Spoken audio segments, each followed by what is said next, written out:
त्याचबरोबर उच्च न्यायालय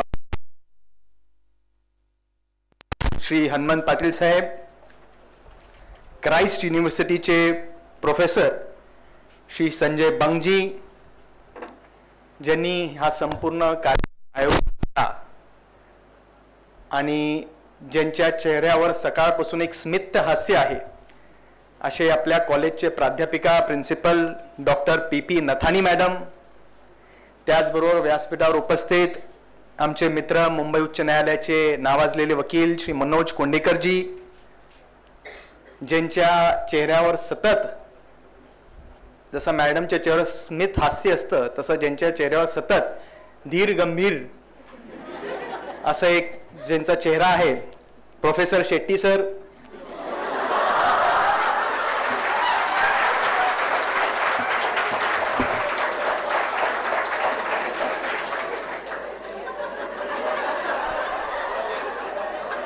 तेही हसतायत.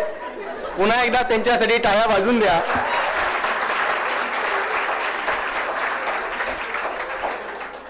ज्यांनी सकाळी वेगळे कपडे घातले, संध्याकाळी कोट घालून आज उपस्थित आहेत आणि जे मला सकाळी 6 वाजेपासून निरंतर फोन करतायत, भेटतायत, काळजी घेतायत, असे प्रोफेसर प्रवीण सरगावकर सर. काय चुकलं? सावरगावकर, सॉरी. त्याचबरोबर उत्कृष्ट सूत्रसंचालन जे करतायत डॉक्टर शुभांगी पंचाळ मॅडम, उपस्थित असलेले या कॉलेजचे सर्व मॅनेजमेंट स्टाफ आणि ज्यांचं मन, मेंदू आणि मनगट सशक्त आहे, असे जिंदादिल सळसळणारी माझ्यासमोर उपस्थित असलेली तरुणाई. खरं म्हणजे काही दिवसांपूर्वी जेव्हा नथानी मॅडमचा मला फोन आला, आमचा परिचय तसा नाही, परंतु त्या जळगाव जिल्ह्याच्या आहेत, मी मूळचा जळगावचा आहे, आणि त्यांनी मला सांगितलं की असं आमचं एक राष्ट्रीय स्तरावर मूट कॉम्पिटिशन होऊ घातलेली आहे, तुम्ही आलं पाहिजे. मी उच्च न्यायालयात होतो तेव्हा आणि मी त्यांना कळवलं की कुठे कार्यक्रम आहे. त्यांनी मला सांगितलं लातूरला आहे. म्हटलं मी कळवतो मॅडम, माझं ऑलरेडी या तारखेला एक मुंबईत देखील कार्यक्रम आहे आणि शनिवारची सुट्टी असल्यामुळे फॅमिलीसोबत बाहेर जायचा एक कार्यक्रम होता, त्यामुळे मी त्यांना थोडंसं एक रिलक्टन्स दाखवलं की मला कदाचित जमणार नाही. परंतु तुमच्या प्रिन्सिपल मॅडम ग्रेट आहेत, त्यांनी फोनवर तेव्हा काहीच बोलले नाही मला. म्हणजे ठीक आहे सर, तुम्ही प्रयत्न करा. एक लांब लचक नंतर मेसेज पाठवला की मी का आलं पाहिजे. त्या मेसेजलाही मी थोडंसं उशिरा उत्तर दिलं, व्हॉट्सॲपवरून सांगितलं, परत मी बघतो, प्रयत्न करतो. परत दुसऱ्या दिवशी त्यांनी मला फोन केला आणि सातत्याने त्यांनी हा प्रयत्न केला की मी या कार्यक्रमाला आलंच पाहिजे. आणि मी सातत्याने हे प्रयत्न करत होतो की मी या कार्यक्रमाला यायला नको. म्हणजे तेव्हा मला जाणवलं, जर या प्रिन्सिपल नसत्या तर उत्कृष्ट वकील झाल्या असत्या आणि उच्च न्यायालयात आमची वकिली यांनी कमी केली असती.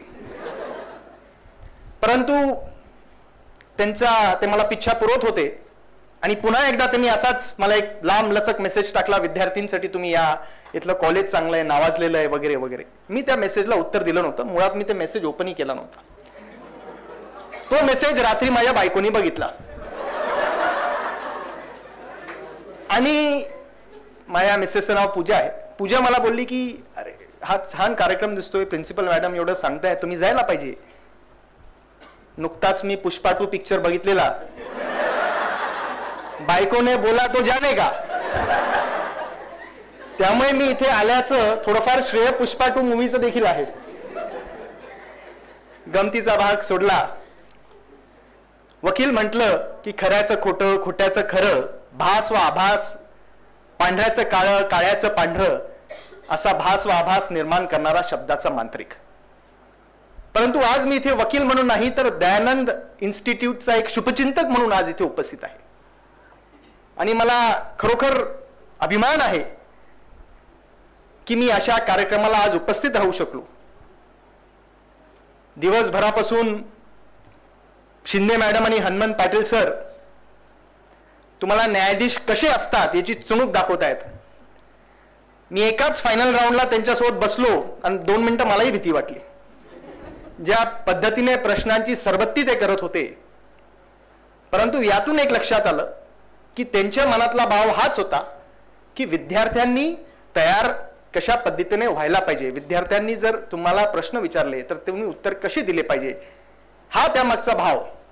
आणि मी हनुमंत पाटील साहेबांना म्हटलो, तुम्ही उच्च न्यायालयात ज्येष्ठ वकील आहात, परंतु तुम्ही आता न्यायाधीश होण्यासाठी सज्ज झालात. त्यामुळे भावी कालखंडात नाथानी मॅडम कदाचित पाटील साहेब न्यायाधीश म्हणून देखील या कार्यक्रमात उपस्थित राहतीलच. मित्रांनो, मुळात मी सकाळी सांगितल्याप्रमाणे मला वकील व्हायची खूप इच्छा होती, परंतु माझ्या वडिलांचं म्हणणं होतं की मी डॉक्टर व्हावं, कारण आमच्या घरात कोणी डॉक्टर नाही. माझे आजोबा बॅरिस्टर होते, वकील, विशेष सरकारी वकील आहेत. परंतु मी लॉ हे क्षेत्र निवडलं. मुंबईत मी लॉ पूर्ण केलं. त्यानंतर मी अमेरिकेत शिक्षणासाठी, पुढील शिक्षणासाठी गेलो. शेट्टी साहेबांचा दीर्घगंभीर चेहरा मी परत दिसतोय. 2008 साली जेव्हा मी अमेरिकेत गेलो, योगायोगाने तेव्हा बराक ओबामा, जे तेव्हा राष्ट्रपती म्हणून ज्यांची नियुक्ती झाली होती, इलेक्ट झाले होते, त्यांची निवडणूक होती. आणि मी न्यूयॉर्क विद्यापीठात शिकत असताना मला तिथे डेरिक बेल नावाचे एक प्रोफेसर शिकवत होते. आता डेरिक बेल हे गृहस्थ तेच होते ज्यांनी बराक ओबामा यांना हार्वर्डमध्ये शिकवलं होतं. आणि डेरिक बेल मला शिकवत होते विषय कंपॅरेटिव्ह कॉन्स्टिट्यूशनल लॉ, विविध संविधानांचा तौलनिक अभ्यास. आणि बराक ओबामांचं इलेक्शन होतं. डेरिक बेल हे ओबामांसाठी प्रचार करणार होते आणि तिथली इलेक्शन पद्धती खूप वेगळी आहे. आणि आमच्या न्यूयॉर्क विद्यापीठात त्यांनी वर्गात सांगितलं की my student is going to contest for elections and I am going to choose some candidates who will campaign on behalf of mister Obama.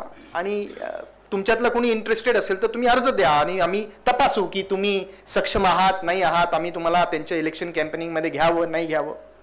उत्सुकतेपोटी Nathani madam मी देखील तिथे अर्ज दिला. नुकताच मी भारतातून अमेरिकेत आलो होतो. एक तर अमेरिकेतले लोक बेंबीच्या देठातून बोलत नाही, तोंडातल्या तोंडात लाळ घुटत राहतात.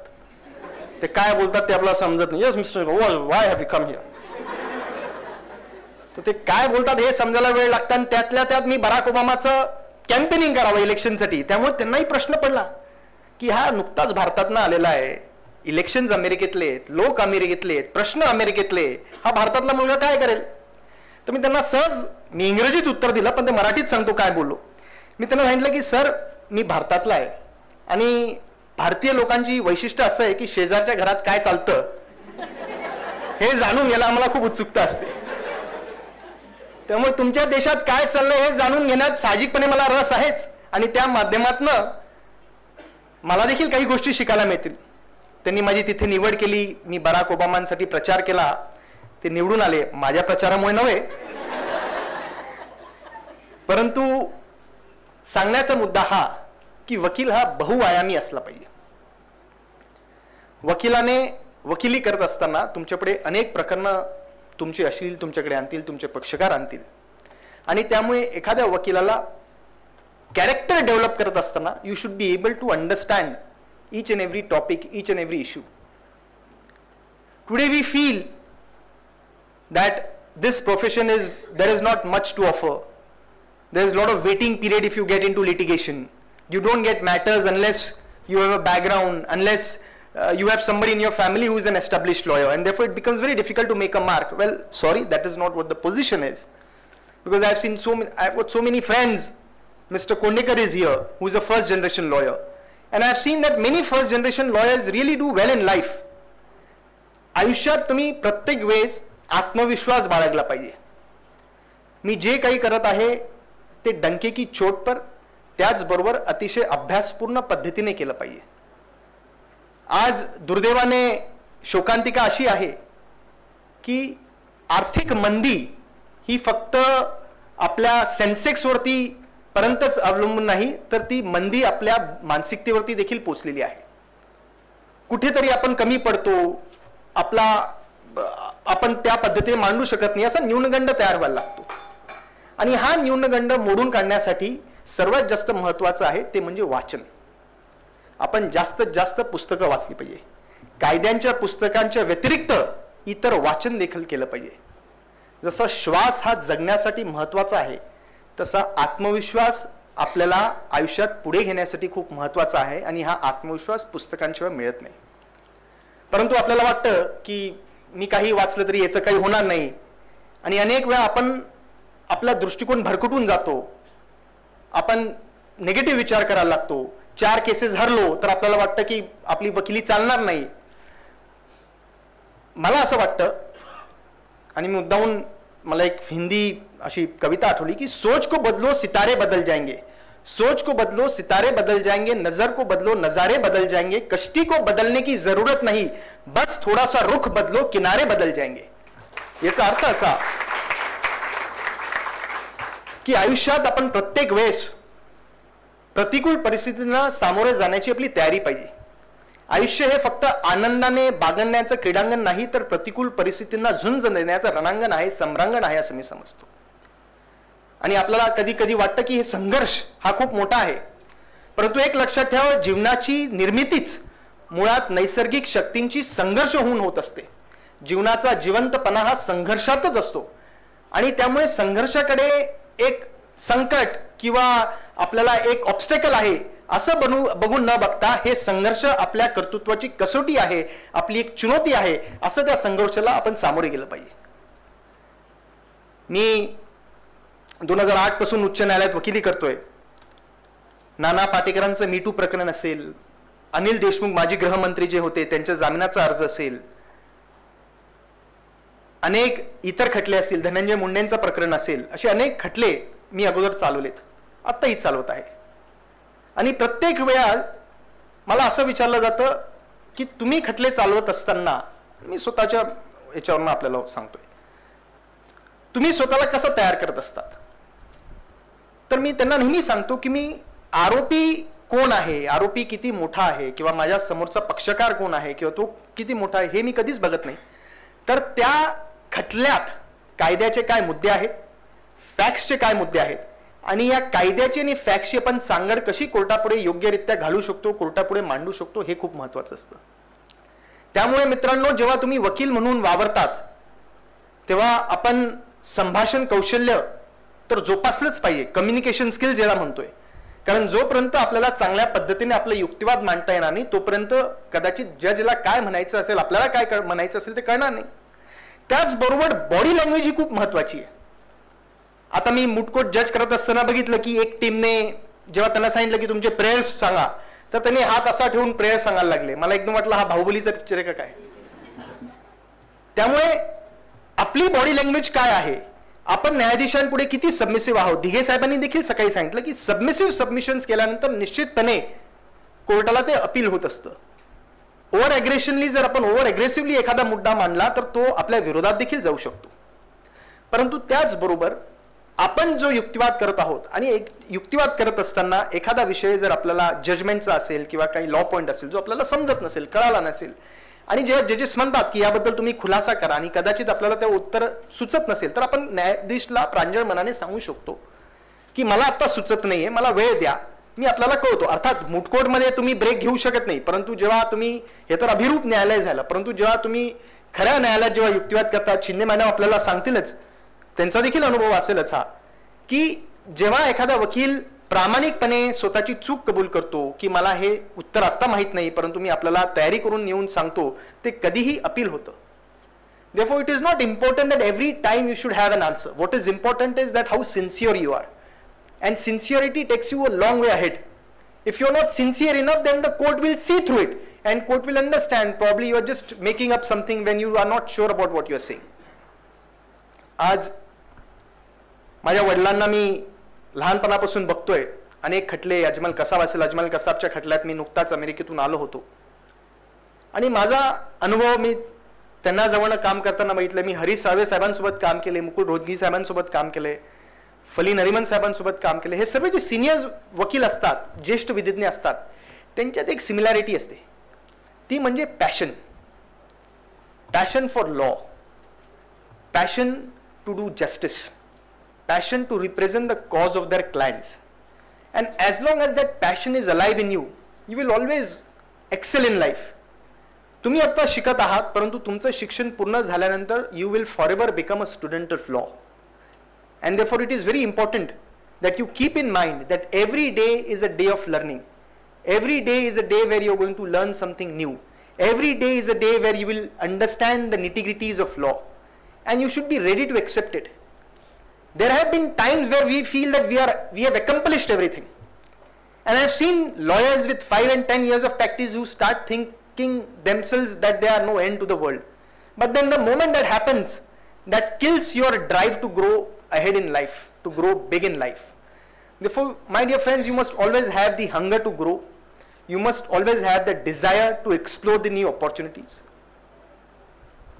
The stability of any nation is based upon the utmost faith of common man in the currency of that nation and utmost faith of the common man in the judiciary of that nation. For any nation to succeed and to stay stable, this faith of common man in the currency and judiciary of that nation is most important. Now we fall in the second category. You are students of law today.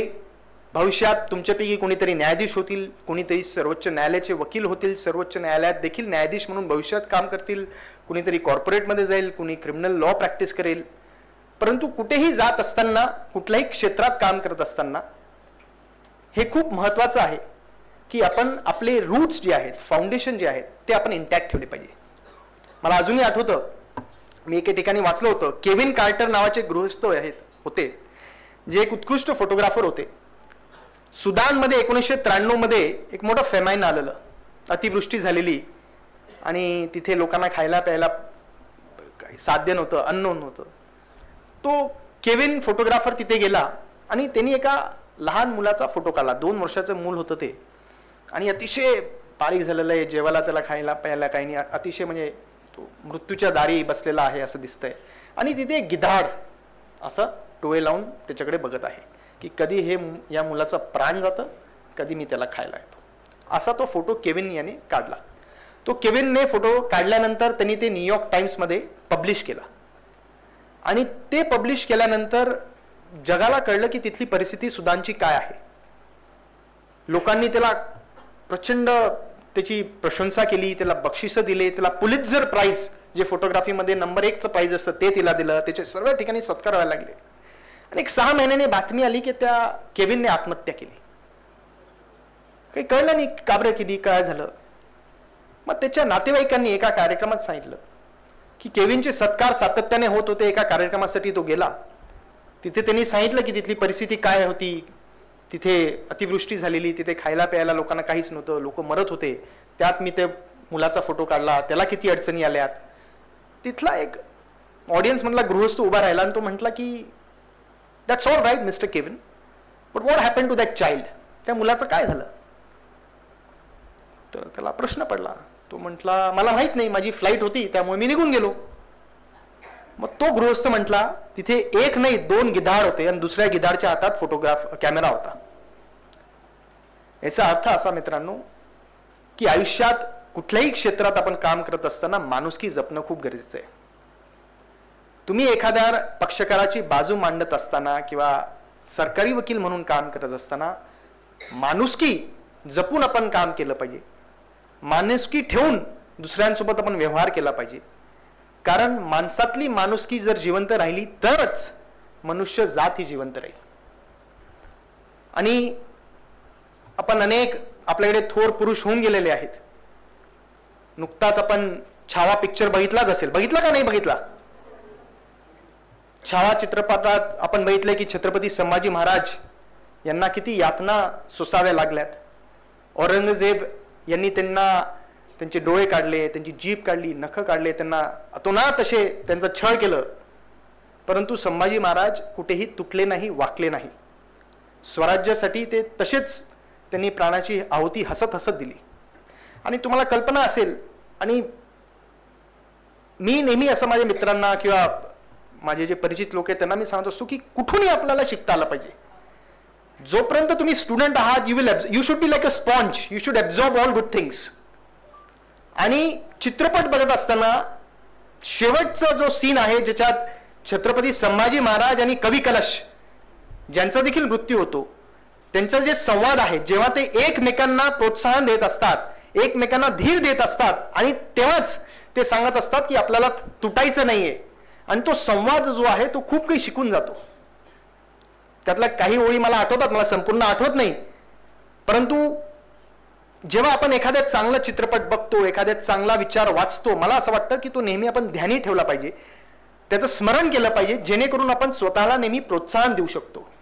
मन के जीते जीत है, मन के हारे हार, हार गए बिन लड़े जो उन पर है धिक्कार, उन पर है धिक्कार जो देखे ना सपना, सपनों पर अधिकार असल अधिकार है अपना.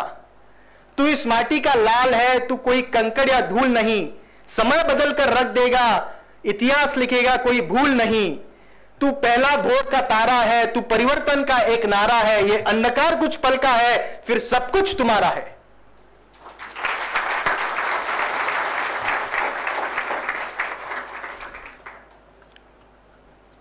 आपण फक्त कल्पना करू शकतो की त्यांना काय यातना झाल्या असतील. आपण तरी 21व्या शतकात जगत असताना आपल्याकडे आज सगळ्या सुखसोयी उपलब्ध आहेत आणि त्यामुळे मित्रांनो मी जास्त आपला वेळ घेणार नाही. मी फक्त एवढंच सांगेल, the world is a mean place. You are in safe hands of your principal right now, but when you step outside this institute you will realize that everybody is trying to outrun you, everybody is trying to beat you down. And life is not about how many times you get hit.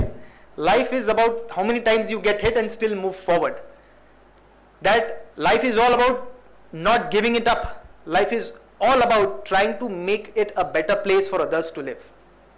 आणि मी जाता जाता फक्त एवढंच सांगेल की आयुष्यात आपण असं काहीतरी करावं जेणेकरून इतिहासाने आपल्यासाठी देखील एक पान राखावं. माझे वडील मला नेहमी सांगतात, अनिकेत, मी नाव विशेष सरकारी वकील म्हणून कमवलं आहे. तू देखील नावारूपाला उदयाला येशील, परंतु त्यासाठी तू मेहनत केली पाहिजे. फक्त माझा मुलगा आहे म्हणून तुला आयुष्यात यश मिळेल असं नव्हे, तर माझा मुलगा आहे त्यामुळे त्याला त्याचे तोटेही आहेत. तुझ्यावर जळणारे लोकही असतील, तुझ्यावर तुझे शत्रू नकळत तयार होतील. परंतु असं जरी असलं तरी ते मला नेहमी सांगतात की आपण आपली जिद्द कायम ठेवावी. चमत्कार घडत नसतात, चमत्कार घडवावे लागतात. आणि जर इतिहासाने तुमच्यासाठी देखील एक पान राखावा जर आपल्याला असं वाटत असेल तर निश्चित आपण त्यासाठी स्वतःला विकसित केलं पाहिजे. आपलं मन आपण बोलकं केलं पाहिजे. आपल्या मनाला आपण सातत्याने प्रश्न विचारले पाहिजे की मी कुठे चुकतोय का, मी हे योग्य करतोय का, am I doing this correctly, am I doing this properly. जोपर्यंत तुम्ही तुमचं मन बोलकं ठेवाल तोपर्यंत तुम्ही तुमच्यात बदल घडून आणू शकता. तुमच्यात कॉन्स्टंट प्रोसेस असते चेंजची. And the only thing that is certain is change. And as long as you are adopting to that you will surely succeed in life. आणि मी सकाळी जसं सांगितलं की मी परत जे बोललो ते पुन्हा त्याचा उच्चार करणार नाही, परंतु मला एका व्यक्तीने सांगितलं की तुमचे वडील एवढे मोठे आहेत आणि आम्ही असं ऐकून आहोत की मोठ्या झाडाखाली छोटं झाड वाढत नसतं वगैरे वगैरे. तर मी त्यांना सांगितलं, तुम्ही चुकीच्या झाडांकडे बघितलेलं आहे. 2 नारळाचे झाड बघितले का आजूबाजूला, तेवढेच उंच असतात. त्यामुळे सांगण्याचा हेतू असा की आपण नेहमी ऑप्टिमिस्टिक असलं पाहिजे, आपण नेहमी आशादायी असलं पाहिजे. आपण आयुष्यात वावरत असताना, आणि मी मुद्दामून तुम्हाला कायद्याचा जास्त डोस देत नाहीये कारण तुम्ही सर्व प्रगल्भ आहात, आम्ही तुमचं मुटकोट बघितलेलं आहे, तुम्ही सर्व हुशार आहातच. परंतु आयुष्य फक्त हे हुशारीवरती अवलंबून नसतं, तर आपल्याला काही सिद्धांत देखील ठेवायला लागतात, which are the principles that we must follow irrespective of what. आणि त्यामुळे मी एवढंच सांगेल, ना रुपयों की खान चाहिए ना झूठा सम्मान चाहिए, ना रुपयों की खान चाहिए ना झूठा सम्मान चाहिए, याद करे हर कोई ये मेरी पहचान चाहिए. जीवन मरण किससे छूटता है यह तो पूर्व कर्म का फल है. जीवन मरण किससे छूटता है यह तो पूर्व कर्म का फल है, लेकिन जीने में कुछ जान चाहिए, मरने में कुछ शान चाहिए. माना कि हर जमी को गुलजार ना कर सकेंगे हम, माना कि हर जमी को गुलजार ना कर सकेंगे हम, मगर कुछ खार म्हणजे काटे, मगर कुछ खार तो कम कर सकेंगे गुजरे जिधर से हम. त्यामुळे मित्रांनो, वकील म्हणून वावरत असताना आपण आपल्या पद्धतीने या समाजाला आणखीन कसं सुदृढ बनवू शकू हा प्रयत्न केला पाहिजे. निश्चित तुम्ही सगळेजण नावारूपाला याल, आयुष्यात यश संपादित कराल. आणि मी तुम्हाला पुन्हा एकदा खूप खूप शुभेच्छा देतो. मला इथे बोलवलं, मला बोलण्याची संधी दिली त्याबद्दल आभार व्यक्त करतो. जय हिंद, जय महाराष्ट्र.